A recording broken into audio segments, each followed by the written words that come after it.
Welcome to The View from Out Here, a safe space for those with real eyes to realize real lies. And no, I did not come up with that rhyme. I just had to borrow it one time because it applies. I am your host, Shah, son of the Most High God, and today we're back with this corona nonsense.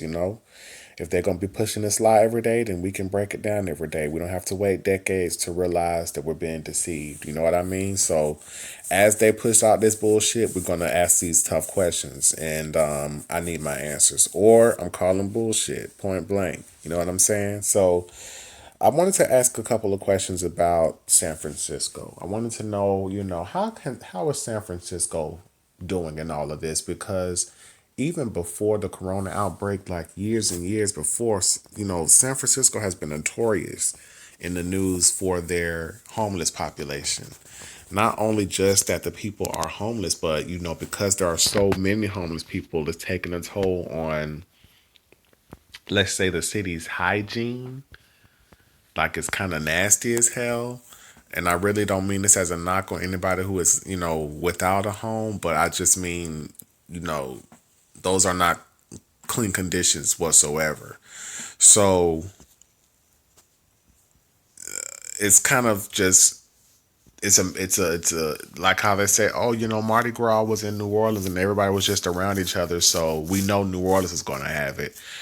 This homeless population is another group of people that congregate all the time, and more than people in Mardi Gras. You know what I'm saying? So they have to be a problem for the city of San Francisco in terms of trying to control this virus. They have to be getting in the way of that.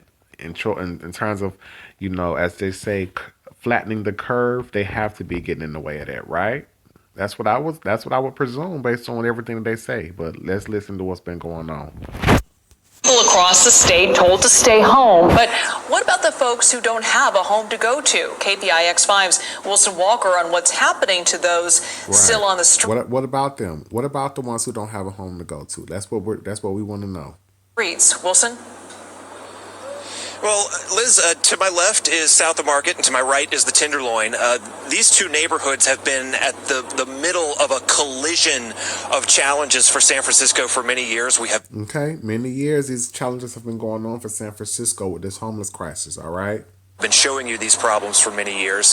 Before now coronavirus, lay on top of that they've been here. They're still here. They've been here. Okay? Coronavirus threat. So, what do these neighborhoods look like? How are the most vulnerable citizens in this city faring? Have a look. When I come in the morning, I usually see like people camped out here, and it was a big old thing there. Nobody here. No. So they must have been put in shelters or somewhere. Okay, put in shelters. Now, if like I know, these shelters are not one-bedroom studios.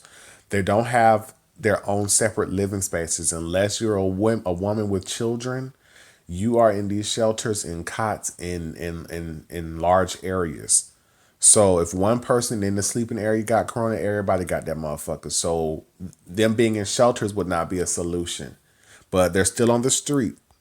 They're not all gone. They're just less on the street. You don't know where the rest of them at. In South of Market, the sidewalks are carrying fewer people, but they are certainly not empty. Certainly not empty. Okay? Certainly not empty. I want y'all to understand it wasn't like, oh, it was a couple of rude homeless people that no. They were notorious for having a massive homeless population, okay? And this is before coronavirus was mentioned. Okay. You see a few like stragglers, but as far as like the crowd, it's all different right now. What has changed? It's different, but it's not gone. Okay. We got this small business owner here with his CC on the back for the 33. We see you. The people are sticking out like sore thumbs. Business owner Jason Paul is still trying to serve his loyal customers one at a time. He says many of those still outside represent the most vulnerable. Exactly. The most vulnerable ain't went nowhere. The most vulnerable are still out here. The most susceptible to the disease because they cannot take any of the preventative measures that they're shoving down the people's throats. They are crashing the economy because it is that important for you to quarantine and stay home. But people who are living on the streets don't have a home to go to. So obviously they are defying the quarantine that is going to save us all. They're defying that every day just by living. So San Francisco has to be having problems. People that are already struggling in a crisis that are on the streets nowadays. The streets done got kind of, how could you say it? Calm down? It done calm down a little bit, but it's getting tough out here, though. Okay. Over in the Tenderloin, it is a stark left. And this is what we're doing in broad day, bro. Really? That makes me question how real this shit is. You can't trust shit that be on the news. But look what they're telling you still going on. We still out here on the block doing the same shit. We ain't social distancing. We swapping drugs right here, hand to hand, no gloves, no masks. We out here sitting on the floor doing all this. This is still what's going on in San Francisco. No social distancing, no quarantining is stopping this right here. And what has not changed in San Francisco. At the city's most notorious drug corners, it is business as usual. Business as usual on the most notorious drug corners. They had a drug and the homeless infestation and it's still popping. So Corona got to be like having a fucking party out this bitch. Paramedics are still racing to suspected overdoses on the sidewalk. Look at this. No social distance. No social distance. Nowhere. They just out here. Okay. This is not looking good. Not looking good for San Francisco. Only now they wear masks. And at many corners, there are still crowds of people packed together. Crowds of people living in tents packed together. With seemingly nowhere to go. The crises that faced San Francisco before the virus have not gone away. The crises, the homeless crisis that faced San Francisco before the virus has not gone away. So that does not breed well for people doing good in this coronavirus pandemic, based on what they're telling us, because these people need to find somewhere private to go right now if we're going to have any chance of stopping this virus in San Francisco.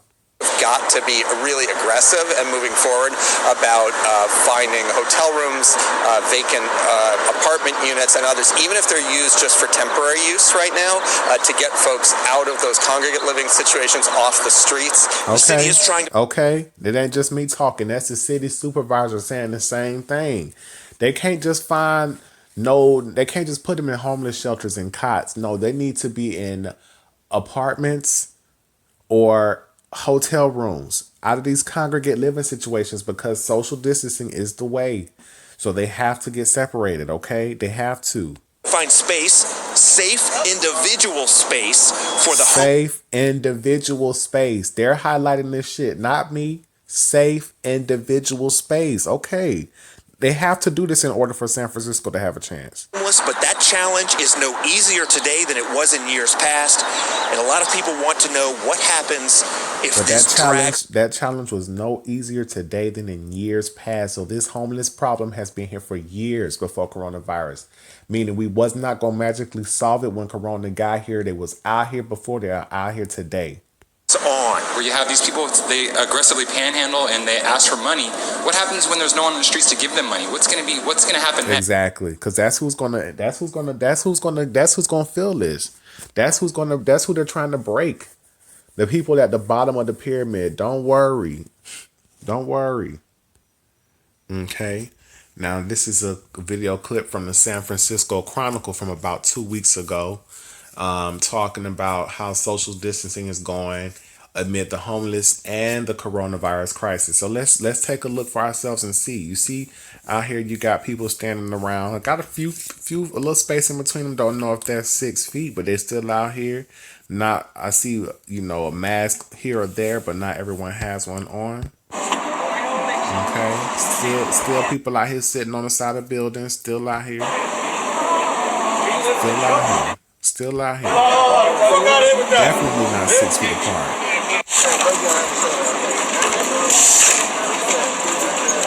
Okay. Still out here living in tents on the street. These are not areas that they can be cleaning up with Lysol and bleach and everything else that we've been selling out in stores. They can't do none of that out here. They're still out here.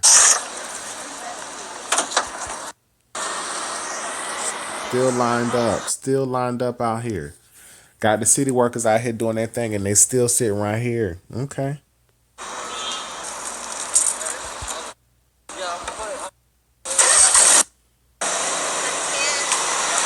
Okay. Now, this video is entitled Social Distancing.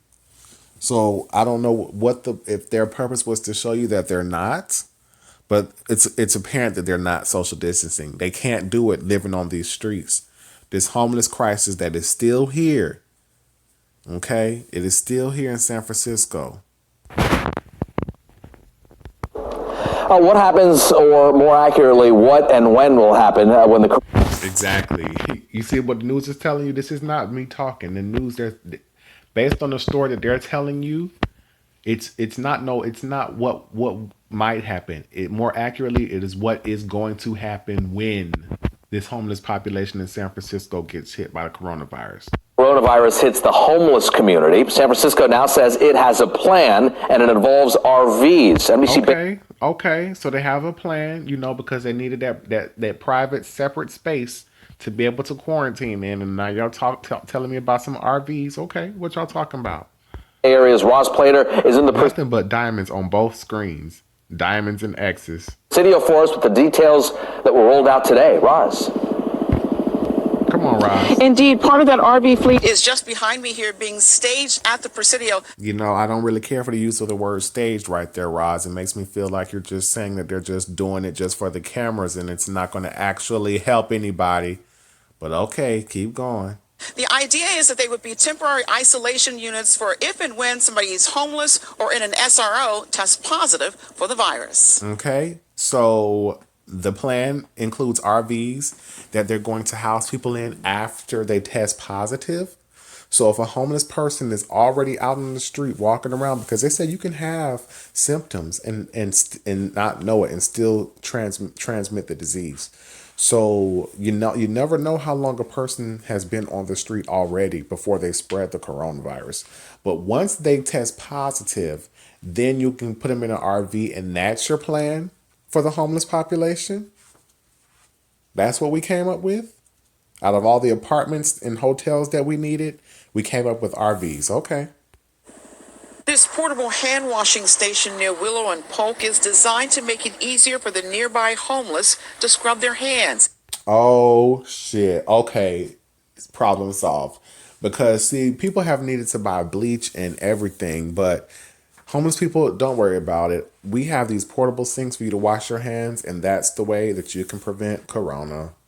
And potentially keep down the spread of the coronavirus. Good. That's fantastic. And they should do all that we can to keep that virus from spreading. Rudy McKnight says he and his neighbors are afraid of what will happen if just one of them comes down with COVID-19. Exactly. Because if only one of them comes down with COVID-19, it's going to be an issue. Because there's no social distancing, there's no quarantining when you're outside living in tents. That's a problem. It could be prolific. It could just go through the community before anybody could stop it. Because we are in such close proximity to each other. 2 blocks over, Liza. Exactly. In such close proximity to each other. And so if one of them gets it, it can be prolific, how quickly it can sweep through, and everybody gets it and goes out and spreads it to who knows where. Okay? Because they can't quarantine. The only plan that we have that will save us, the only plan that we have to save us is social distancing, and they cannot do it. Okay? They cannot do it. And you're telling me the only plan that you guys have come up with is to put them in RVs after they've already tested positive? Roski is worried, too, about what would happen to so many of her SRO neighbors. They're vulnerable and living in close quarters. How is food going to be delivered to them if we do go, in fact, into a lockdown and a building quarantine? None of these have been addressed. Del Monte RVs are practically brand new. This is part of the city's plan, leasing 30 RVs. 30 is nothing but coding for your number 3. But I know y'all not telling me y'all got 30 RVs to solve this fucking problem. I know that's not what y'all telling me. That would house a homeless person who tests positive for the virus, doesn't need to be hospitalized, but needs to be isolated. They're also looking for... How do you know somebody doesn't need to be hospitalized with this shit, and you can drop dead after getting diagnosed in 3 days? How would you know? hotel rooms to quarantine people who are homeless and may have been exposed to the disease. Quarantine. Exactly, because you cannot quarantine on these streets. So why are they telling everybody quarantine if they haven't figured out what to do with the homeless population? So far, the city says there's been no sign of the virus in this high-risk group, but workers are... No sign of the virus in this high-risk group. It's not me telling you that they're high risk. I'm telling you this shit is fake. It's the news telling you that there's a high risk group. There's no sign of the coronavirus in this high risk group, but they can find it in a fucking tiger. They can find it in a tiger. All right. On the lookout. Our street medicine team is also going out and conducting wellness checks. And so, taking temperatures, figuring out if people need to come in. I hope they have on their spacesuits when they do that, because that sounds like it's very high risk. Now, the cost, we're told, to lease these vehicles through June, about $440,000. Now, where they would be placed, what neighborhoods, none of that has been decided. Exactly, because that's how they do this shit. They talk a good game. They tell you about stimulus money. They tell you about all the assistance that the government and all these corporations are going to provide. Provide that stuff to the people. Then they don't know what the fuck going on. Now, we're about to go into a COVID unit in a San Francisco hospital. Don't know how it's been going, but all I know is it doesn't look good because, like I said, they've shut down the whole entire economy based on the need for us to quarantine and social distance. But that does not seem possible in cities like San Francisco with an extremely high homeless population. They have not come up with any plan to deal with this homeless population during this time. They've talked about hotels and apartments, but nothing's ever been stated that they've done that. And the only thing they came up with is RVs, 30 RVs for the people to go to after they've already tested positive and spread it throughout the community. So I'm assuming all hell has broken loose in this COVID unit in San Francisco. This COVID unit in a 600-bed San Francisco hospital has 600-bed is coding for your number 6. Only 20 patients for medical. Only 20 patients. And does this title, why are there so few deaths in San Francisco? Okay, so how in the fuck did y'all defy the impossible? You gotta give us a secret, San Francisco. Staff who planned for a tidal wave of suffering here. It's disorienting. Any of us here on It's disorienting. Because a city like San Francisco, I'm sorry, I don't give a fuck about a stay-at-home order. You can't have a stay-at-home order when so many people in the city don't have homes to stay at. But y'all have defied it all. Come on, what was the secret? Frontline feel a sense of guilt and seeing the suffering from colleagues who are across the country in Elmhurst, New York City, in New Orleans, in Michigan. In fact, things are going so well that UCSF plans to send a portion of its medical staff to New York. So they have so few numbers in San Francisco that they can send their people across the fucking country, dog. How did y'all do it, San Francisco? How? It's got to feel different if you're in China or you in Italy or now in New York. It definitely does not feel that way here. So right. We chilling in San Francisco. We cooling. I need to know how that fucking happened. Now, I want y'all to know that you always have to pay attention to the background when you're watching these shits. All these fucking liars out here, they're going to tell on themselves because they have the same fucking stupid programming behind them. Everybody sits in front of books. Everybody has a library full of books at home to boost up their credibility. They just sit in front of library books so that you know that they're readers and they're smart people. On the red and the black books on this counter here, I wish I could zoom, but I can't right here with what I'm doing. You got a 12. 1 plus 2 equals 3. There you go. On this science poster, science being the basis of all this bullshit, everything they give you, they come and clothe it in the name of science, and it's supposed to be the truth, but it's nothing. It's the furthest thing from that. You got the 15 cents right there. 15. 1 plus 5 equals 6, and that C is a 3. It's the third letter of the alphabet. 6 3. Mark of the beast right there. the objective here was to flatten the curve so that we could take the pressure off of hospitals. It sounds like we have definitely done that here. Now they say everybody talks about flattening the curve, flatten the curve. They all speak the same fucking language. All have the same talking points, talk about flattening the curve. And how do they flatten the curve? With the social distancing. with the testing and the social distancing and the quarantining, they're locking people down, closing businesses, closing schools, closing all of that shit to flatten the curve. You got this high ass homeless population in San Francisco, so they can't do all the flattening the curve measures. So how did they do this? The Bay Area. No question about it. Why such an extreme difference? Well, lower urban density, wealth, and luck certainly played a role, but acting while the caseload was small seems to have made a big difference. San Francisco, Berkeley, and 5 Bay Area counties issued stay-at-home orders on March 16th, 8 days before the first death in San Francisco. Okay, that's fine. Y'all issued a early stay-at-home order.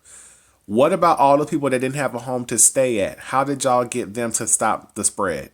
You might say a week, could that make a difference? But this is the thing about exponential growth. A week can be a lifetime when it comes to this thing. Plus, so y'all telling me that just staying home kept all of the non-homeless people from spreading it and the homeless people were never susceptible? Is that what y'all trying to say? That the people who have homes to go to and health insurance and go to doctors, that we're just more, we were probably the ones that were going to be catching corona anyway? You got to be telling me that, because the solution couldn't have been the non-homeless people staying home. If this is just a highly communicable disease that just spreads through unclean surfaces and it's non-discretionary and it's so highly contagious, then the non-homeless people staying at home could not have been the solution to this city's problem. It couldn't have been. early March, some of the Bay Area's biggest employers, Facebook, Google, Apple, told their people to stay home. Okay, good for them. The doctor also says San Francisco's low smoking and obesity rates may have kept people from becoming very ill. Low smoking and obesity. Okay. So instead of everybody quarantining and staying inside their home, why don't you make everybody go out and fucking exercise? If obesity is going to be a factor now. But I thought corona doesn't discriminate. The state of California was the first to order shelter in place because of that quick action. According to a widely used model, projected deaths in the state of California will top 1,600 by August. But in New York, a state with roughly half California's population, the model projects a much higher death toll. You see what I'm saying? And they with these projected deaths like they can tell the fucking future. They don't know shit. Using red and blue for witchcraft and division. 13,000. When will these streets be filled with people again?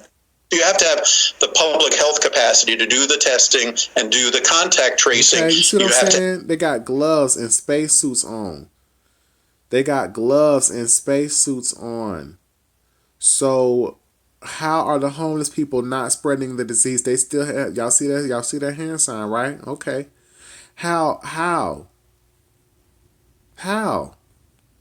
The testing and do the contact tracing. You have to have the hospital capacity to take care of patients, and probably the most important, the number of cases has to be going down to almost nothing and staying down. Health officials don't. Now you see in this whole little clip about why there are so few deaths in San Francisco, they haven't said anything about what they did to curb the spread in the homeless population. They haven't mentioned that. This disease is fake. It's fake. If you pay attention to the lies that they tell, the lies don't even add up. It's how you know it's fake. All right? Now this ship is on its way in. There's no stopping it. The New World Order is about to set in. Unless the Almighty Father comes down and just ends all this shit tomorrow, they're going to keep moving. Okay? So this isn't for us to necessarily avoid the New World Order. No, it's here. But maybe you can wake up before it's too late. Maybe you won't let them give you no mandatory vaccine. Maybe you won't comply with none of this bullshit that's about to go down. If you move out here with us, the land of the woke minds, we out here.